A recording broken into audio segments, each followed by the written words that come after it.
दोस्तों, भारतीय इतिहास में एक से बढ़कर एक योद्धा हुए हैं। महाराणा प्रताप से लेकर छत्रपति शिवाजी महाराज तक न जाने कितने शासकों ने मुगलों व अंग्रेज़ों के अत्याचार से भारत की रक्षा की थी।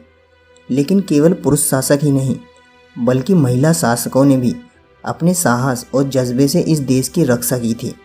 भारतीय इतिहास में रानी लक्ष्मीबाई से लेकर रानी चेतरमा तक ऐसी कई योद्धा रही हैं जिन्होंने देश के खातिर अपने प्राण न्योछावर कर दिए थे। तो चलिए, आज हम आपको देश की ऐसी ही 10 महिला शासकों के बारे में बताने जा रहे हैं जो अपने शौर्य और साहस के लिए अपने समय में मशहूर थी। नंबर 1, प्रभावती गुप्त। प्रभावती गुप्त को भारतीय इतिहास की पहली महिला शासिका के नाम से भी जाना जाता है। प्रभावती ने 4वीं शताब्दी के दौरान शासन किया था। वो सम्राट चंद्रगुप्त द्वितीय की पुत्री थी। प्रभावती का विवाह वाकाटक नरेश रुद्रसेन द्वितीय से हुआ था, लेकिन कम उम्र में ही रुद्रसेन की मृत्यु के बाद प्रभावती ने वाकाटक की सेनापति बनकर शासन किया। नंबर 2, रानी दिद्दा। रानी दिद्दा कश्मीर की पहली महिला शासक हुआ करती थी, जिन्होंने 10वीं शताब्दी के करीब कश्मीर में शासन किया था। वो काबुल के शाही परिवार से ताल्लुक़ रखती थी। रानी दिद्दा लोहार वंश की राजकुमारी और उत्पल वंश की शासिका रानी थी। उन्हें वीर रानी के नाम से भी जाना जाता है। नंबर 3, रुद्रमा देवी। रुद्रमा देवी 13वीं शताब्दी में काकतीय वंश की महिला शासक थी।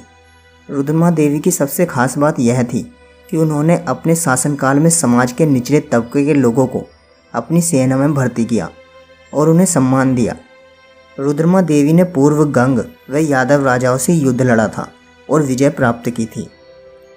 नंबर 4, रजिया सुल्तान। रजिया सुल्तान तुर्क इतिहास की पहली महिला शासक थी। वो मुग़ल सम्राट इल्तुतमिश की बेटी थी। इल्तुतमिश की मौत के बाद रजिया को राजगद्दी सौंपी गई क्योंकि वो ज़्यादा काबिल थी। रजिया ने 1236 ईस्वी से 1240 ईस्वी तक दिल्ली सल्तनत पर शासन किया था। रजिया सुल्तान दरबार में पुरुषों की भांति जाती थी। नंबर 5, रानी दुर्गावती। रानी दुर्गावती कालिंजर के चंदेल राजाओं की बेटी व गोंडवाना के आदिवासी राज्य की रानी थी। विवाह के कुछ ही साल में पति की मृत्यु के बाद रानी ने स्वयं शासन की बागडोर संभाली। इस दौरान मालवा के मुस्लिम राजा बाज बहादुर ने गोंडवाना पर कई हमले किए, लेकिन हर बार उन्हें रानी दुर्गावती के हाथों पराजित होना पड़ा। इसके बाद रानी ने मुग़ल सम्राट अकबर से भी युद्ध लड़ा था। नंबर 6, अहिल्याबाई होलकर। अहिल्याबाई होलकर मराठा साम्राज्य की प्रसिद्ध महारानी और मराठा सूबेदार महलराव होलकर के पुत्र खंडेराव की धर्मपत्नी थी। वो केवल 19 वर्ष की आयु में ही विधवा हो गई थी। अहिल्याबाई के नेतृत्व में होलकर वंश ने अंग्रेज़ों के आगे झुकने से साफ इनकार कर दिया था। अहिल्याबाई ने काशी विश्वनाथ, सोमनाथ, महाकाल और अन्य शिव मंदिर का पुनर्निर्माण करवाया था। इंदौर में आज भी अहिल्याबाई होलकर को माँ अहिल्या के नाम से जाना जाता है। नंबर 7, रानी लक्ष्मीबाई। रानी लक्ष्मीबाई मराठा शासित झांसी की रानी और 1857 की क्रांति की द्वितीय शहीद वीरांगना थी। रानी लक्ष्मीबाई ने केवल 29 वर्ष की आयु में अंग्रेज़ों के खिलाफ आज़ादी का बिगुल बजाया था, लेकिन देश की आज़ादी की खातिर रणभूमि में वो वीरगति को प्राप्त हो गई थी। हिंदुस्तान आज भी रानी लक्ष्मीबाई को खूब लड़ी मर्दानी वो तो झांसी वाली रानी थी के तौर पर जानते हैं। नंबर 8, रानी चेतरमा। रानी चेतरमा मैसूर के कित्तूर राज्य राज की रानी थी। इन्होंने अंग्रेज़ों की राज्य हड़प नीति के विरोध में सशक्त विद्रोह किया था। रानी चेतरमा पति की मृत्यु के बाद बेटे की मृत्यु का गम भूल पाती उससे पहले उन्हें अंग्रेज़ों से युद्ध लड़ना पड़ा। इस दौरान रानी ने अंग्रेज़ों का जमकर मुकाबला किया, लेकिन बाद में अंग्रेज़ों द्वारा उन्हें बंदी बना लिया गया और जेल में ही उनकी मृत्यु हो गई।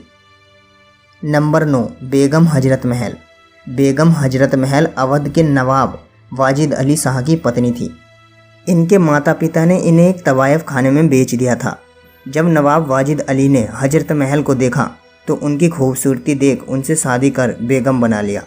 जब अंग्रेज़ों ने अवध को हथियाने का प्रयास किया तो नवाब ने हथियार डाल दिए, लेकिन बेगम हजरत महल ने अपने लोगों को एकजुट कर अंग्रेज़ों के खिलाफ युद्ध का ऐलान कर दिया था। नंबर 10, रानी अवंतीबाई। रामगढ़ की रानी अवंतीबाई 1857 की क्रांति के दौरान रेवांचल में मुक्ति आंदोलन की मुख्य सूत्रधार थी। इनका विवाह बचपन में ही मनकेहणी राजकुमार विक्रमाजीत सिंह के साथ हो गया था। राजा विक्रमजीत सिंह पूजा पाठ व धार्मिक अनुष्ठानों में लगे रहते थे, इसलिए राज्य संचालन का काम पत्नी रानी अवंतीबाई ही किया करती थी। रानी अवंतीबाई ने अपने राज्य को बचाने के लिए अंग्रेजों से जंग लड़ी थी, जिसमें वे काफ़ी हद तक सफल भी हो गई थी। तो दोस्तों, ये थी हमारे देश की वे 10 महिला शासक जिन्होंने अपने समय में शूरवीर व बहादुरी की गाथा लिखी और इन्होंने कई युद्धों में अपनी शूरवीरता के झंडे गाड़े। दोस्तों, अगर आपको वीडियो अच्छी लगी हो तो वीडियो को लाइक और शेयर ज़रूर करें और चैनल को सब्सक्राइब करके बेल आइकन ज़रूर दबा लें ताकि आपको ऐसे हिस्टोरिकल वीडियोस के नोटिफिकेशन सबसे पहले मिले। तो मिलते हैं आपसे अगली वीडियो में। Thank you.